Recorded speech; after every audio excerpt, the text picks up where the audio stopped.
A portion of today's video is sponsored by LastPass. Today we're going to be taking apart the Oppo Reno, the one with the little triangular motorized pop-up camera in the top, and we're going to see how it really works from the inside. Huge thanks to LastPass for sponsoring this video. LastPass is a totally free app that takes away the hassle of remembering all your passwords. It generates super long, secure passwords and then autofills the username and password for any app or website you want to visit. So you don't have to write down, remember, or keep resetting your passwords when you forget.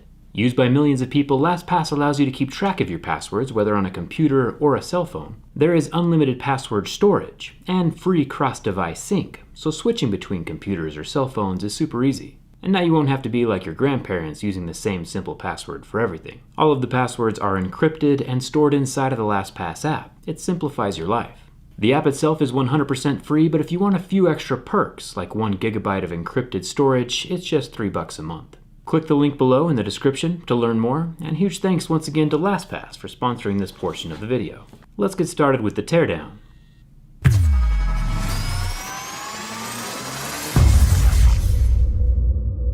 A smartphone with moving parts, like this Oppo Reno, can be slightly more intimidating to take apart, but we're going to dive in anyway. There is no water resistance rating, so the back panel just needs to be warmed up till it's almost too hot to touch.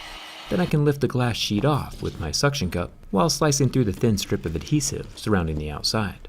The green-colored back panel can lift off. It's blue. With no ribbons holding it to the body. Remember that little ceramic O-dot that Oppo added to keep the camera lenses from rubbing up against stuff? Well, it's actually just a super tiny little guy, recessed with a bit of adhesive into the back panel.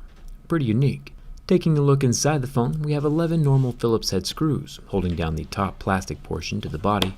Once those are out, I can lift up the random black battery flap and remove the top plastics and NFC coil. As far as a clear phone goes, this Oppo Reno might actually be super cool. We can already see the motor contraption over here on the left, and the gold ribbon extensions add a nice accent to the circuitry. I'll unplug the battery like a little Lego and then unsnap each of the 3 gold extension ribbons from the bottom of the motherboard. The long ribbons are still in the way of the battery, so I'll remove the 11 Phillips head screws holding down the bottom loudspeaker plastics, and then I'll pop off the speaker. It has the normal 2 rectangular gold contact pads that allow it to communicate with the phone. I'll unplug the underscreen fingerprint scanner, and the charging port ribbon basically falls out at this point. The USB-C port is attached to the end of the long gold ribbon, and is probably the easiest charging port replacement of all time. Nice work, Oppo. It does have a red rubber ring around the tip to help cushion the constant unplugging and plugging in of the charging cable, but keep in mind this phone is not water resistant. The other 2 extension ribbons unclip easy enough, then the bottom circuit board can come out of the phone, with our little buddy, the headphone jack. Remember, only the less expensive of the 2 Reno phones comes with a headphone jack. The more expensive 10x optical zoom Reno does not have a headphone jack, so you gotta pick and choose which features you want these days. Luckily, there are plenty of phones out there to choose from. I'll pop the optical fingerprint scanner out from under the screen. You can see the light shining through the screen from the flash on my Galaxy S8. Optical fingerprint scanners are pretty cool. Want to know what else is cool though? Battery pull tabs. Thumbs up for that. The Oppo Reno is using a 3765 mAh battery. Let's get a closer look at the mechanical pop-up camera operation up here. We've run into all kinds of pop-up cameras this year. The standard little rectangle that pops up, then there's the flip-up camera, and we've seen whole phones shift up. Now we have this weird triangular version. I'll have to remove the regular rear cameras first. It's a 48 megapixel standard camera with a 5 megapixel depth sensing companion, neither of which have optical image stabilization. I'll remove the 2 long wire cables from the right side of the board and then unplug the triangular pizza-looking front camera. Then I can remove the dual SIM card tray. The motherboard can lift out of the frame.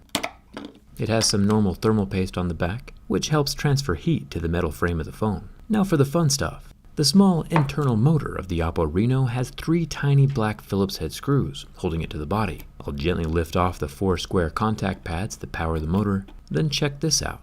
The way this whole thing works is pretty similar to all the other motorized smartphone cameras we've come across. The miniature stepper motor business is booming right now. The motor on the left turns this threaded shaft, and as the threaded shaft spins, the stationary metal chunk gets screwed up and down the shaft, raising and lowering this piston-looking rod, which is attached to the base of the triangular pizza camera with 1 little screw. Each time the front camera or rear flash is engaged, the whole contraption motors on up to do its job, then motors itself back down again. It can also sense pressure applied to the top of the pizza, If the spring on the rod feels any pressure from the top, it can trigger the return of the motor, so nothing gets damaged by excessive force. I'll remove the little screw holding the protruder rod to the bottom of the camera unit. Then the whole metal camera contraption can pull right out of the phone. Notice this metal lip that secures the camera on the right side. Incredibly simple yet efficient design, the built-in solid metal lip acts as a super secure fulcrum when the camera is rotating in and out of the phone. The camera motor can pull out of the plastic guiding shaft, and here's another close-up look of it in action. It's interesting that the hole for the rod that goes up to the camera has its own little red rubber ring. It might help keep dust out, and it might help keep the metal rod from grinding on the sides of the phone. Remember, Oppo said this motor's good for 200,000 camera raises, which is a pretty insane number. If you only use your flash or front camera once a day, it would last for over 500 years. After which, of course, it might be time to get a new phone. Let's see what's inside this camera unit. The rear plastic layer is held on by a thin strip of adhesive.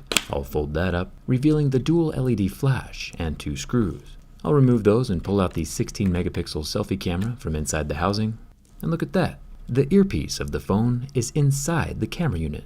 Did not see that one coming. The hole up at the top is indeed a microphone hole. You'll be surprised at how many messages I get from people who stick their SIM card removal tool in the wrong hole and are wondering if they damaged anything. The answer is usually always no. The microphones are positioned off to the side of the microphone holes where the SIM removal tools can't harm them. Still super interesting that the earpiece is included inside the pizza camera module. I guess it makes sense though, considering how large the pizza slice is and how much space it takes up inside the phone. The design of the Oppo Reno is much more efficient than I expected, and is not at all hard to take apart. In comparison, iPhones are way more complex and difficult to repair, and they don't even have moving parts. I'll try putting this thing back together in one piece. I do like to keep these things alive. If they survive the durability test, I feel like they kinda deserve it. I'll get the motor back into place inside its plastic guiding shaft and screwed into the phone. Then I can add the motherboard, the rear-facing cameras, and make sure the Lego-style connectors are all clipped in tight. I can grab the bottom circuit board and put that in place, clipping in the underscreen fingerprint scanner and the long charging port ribbon. Once the battery's back in its slot, I can add the last few extension ribbons and start screwing in those 22 Phillips head screws that hold everything together. Overall, I'm impressed with Oppo this time around. This Reno phone is built much stronger than the previous Oppo Find X, and amazingly, even after being durability tested and taken entirely apart and reassembled, the whole thing still works. You know it's a good phone when it can survive both of my reviews, the durability test and the teardown. I'm a fan of motorized cameras. Besides last year's Find X, they've all been built super solid. Let me know down in the comments what other phones you want to see reviewed from the inside. Hit that subscribe button if you haven't already, and coming out with me on Instagram and Twitter. Thanks a ton for watching, and I'll see you around.